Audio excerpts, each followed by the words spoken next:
Сәлеметсіздер ме ұстаздар? Ұстаздардың әдістемелік және цифрлық құзыреттіліктерін арттыруға арналған канал Сандуғаш Қадырғалиевна. Менің каналыма қош келдіңіздер.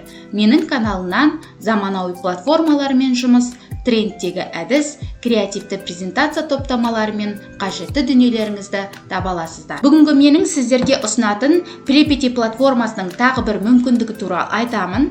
Яғни бұл платформада мен көшбасшылар тақтасын бүгін сіздерге ұсынатын боламын. Бұл әдіс жалпы қалай жүзеге асырылады және ол кімге қажетті әдіс? Әдісті жасау арқылы мұғалімдер оқушылардың нәтижесін визуалды түрде, әдемі түрде мотивация бере алатындай көрсетуіне болады. Кез келген мұғалім қандай да бір іс-шара өткізіп жатады, ол тәрбие сағаты болуы мүмкін, жігіт сұлтаны, қыз сыны, немесе апталықтың шараларының қорытындысы болуы мүмкін, немесе қандай да бір сыныптан тыс шара болуы мүмкін. Сол кезде біз қорытындыны әдемі етіп итогын ұсынсақ болады, осы көшбасшылар тақтасын жасау арқылы.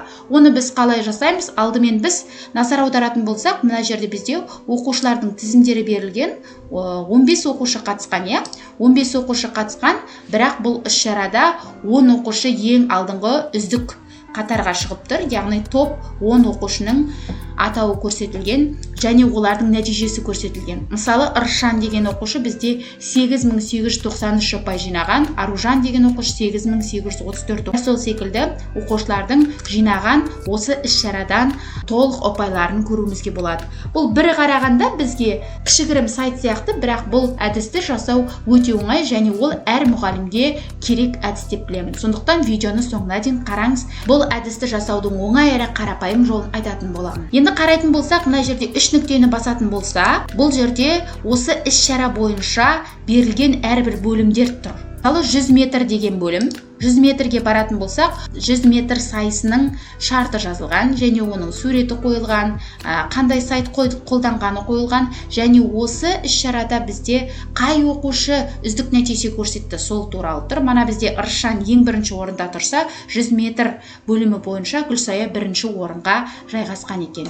Келесі бөлімге барайық. Мысалы, ұзындыққа секіру бөлімі бойынша бізде Ыршан ең бірінші орында тұр. Немесе келесі бөлімге допты қашықтыққа лақтыру бойынша Аружан алдыңғы қатарда тұр. Дәл сол секілді осылай біз әрбір бөлімге барып оқушылардың нәтижесін көрсек болады. Жалпы мен бұл жерде дене шынықтыру мұғалімдеріне арналған әдісті көрсеттім. Көбінесе бізде дене шынықтыру мұғалімдері акты құралдары жоқ деп жатады. Яғни бұл қандай да бір ресурс дене шынықтыру мұғалімдерінің қоржынын толтырады деп ойлаймын. Бірақ та бұл тек қана қатып қалған дене шынықтыру мұғалімі емес, ұстаздар. Бұл барлық пәннің ұстаздарына қажетті акты құрал болып саналады. Біз бұны жасау үшін Google-дың жолағына prepity.net деп жазамыз.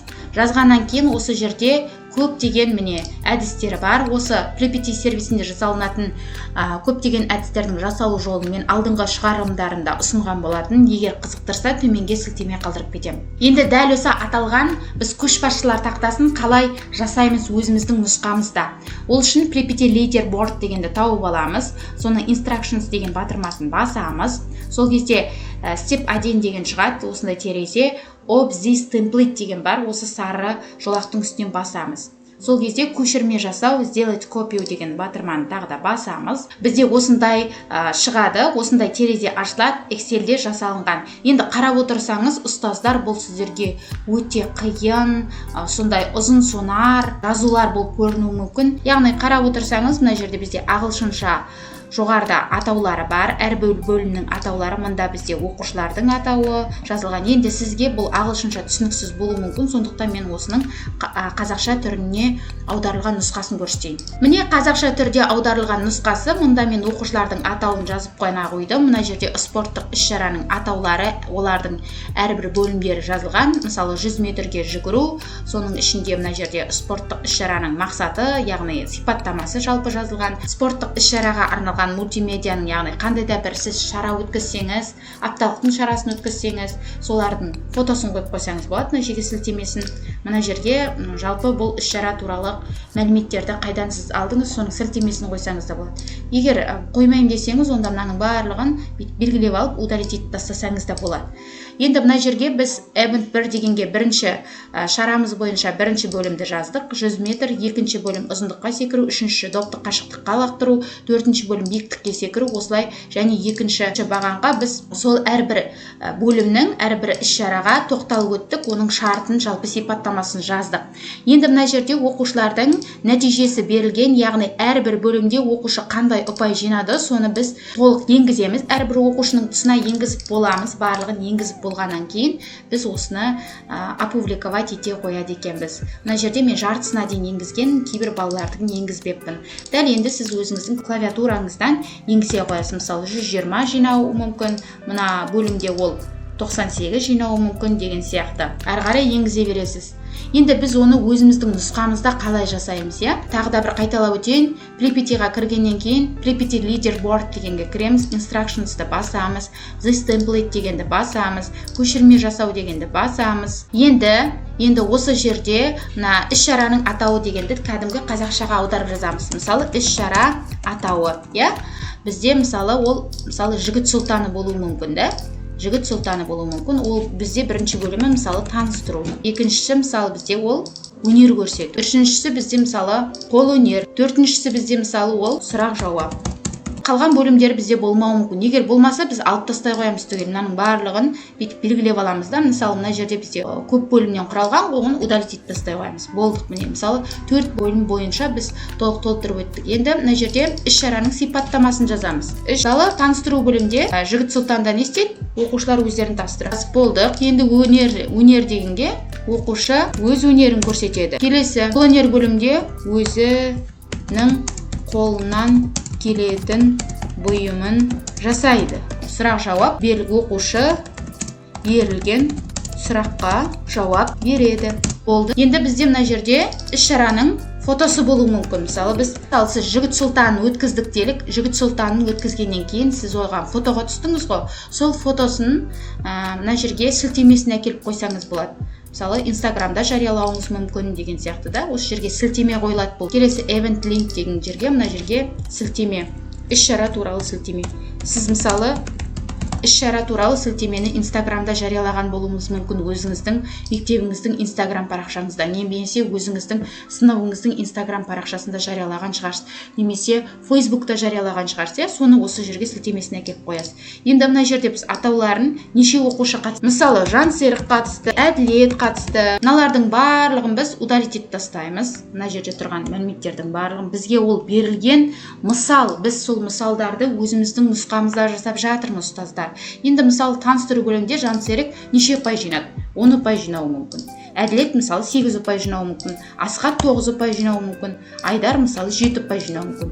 Өнер көрсеткенде мысалы Жансерік бізде 8 ұпай жинады, Асхат 10 ұпай жинады деп өзіміздің ұпайларымызды қазылар алқасы қояды, осыдан кейін беріп шығамыз мына жерге. Міне толық бердік, болды. Енді мына жерде тұрған сілтемелерге сіз тиіспей-ақ та қойсаңыз болады. Біз енді өзіміздің нұсқамызда жігіт сұлтанының нақты мәліметтерін енгізе отырып, біз көшбасшылар бір тақтасын жасап шығардық. Бұл тек жігіт сұлтанына арналған, мысалы сіз оны сыныптағы үздіктер тақтасап шығарсаңыз болады, немесе мектебіңіздегі үздіктер тақтасын жасап шығарсаңыз болады, немесе мектебіңізде шаралар өтсе, апталықтар, сол апталықтарды әрбір кафедраның нәтижесін осылай шығарсаңыз болады, кім қандай қанша шара өткізді деген сияқты. Әрі қарай өзіңіздің сіздің идеяңызға байланысты. Енді осыны біз қалай жариялаймыз? Ол үшін файл дейміз.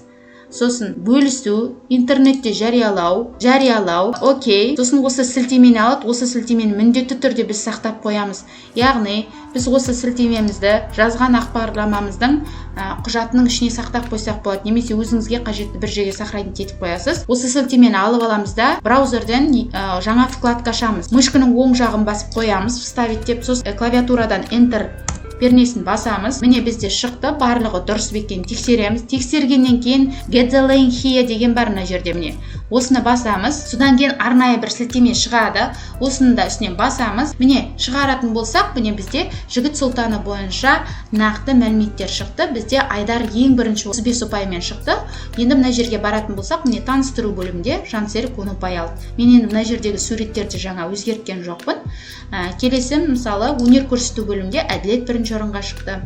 келесі мысалы қолөнер бөлімінде Айдар бірінші орында тұр деген сияқты осындай көшбасшылар тақтасын ұсынуыңызға болады. Немесе қандай да бір сайысқа қатысатын болсаңыз, акті құралын қолданып көрсетудің жаңа бір әдісін ұсыныңыз десе, сіз осы әдісті ұсынсаңыз болады, өйткені ол осыған дейін еш жерде көп жарияланбаған. Бұл әдістің ерекшеліктеріне тоқталып өтейін. Енді еш қосымшаны, приложениені компьютерімізге немесе ұялы телефонымызға жүктеп алмаймыз. Бұл онлайн ойын, сондықтан оны дайындауға тіптен уақыт кетпейді. Оқушылардың қызығушылығын бірден арттырамыз. Визуалды түрде оқушыларға ол келесі сайысқа қатысарда міндетті түрде мотивация беретін болады.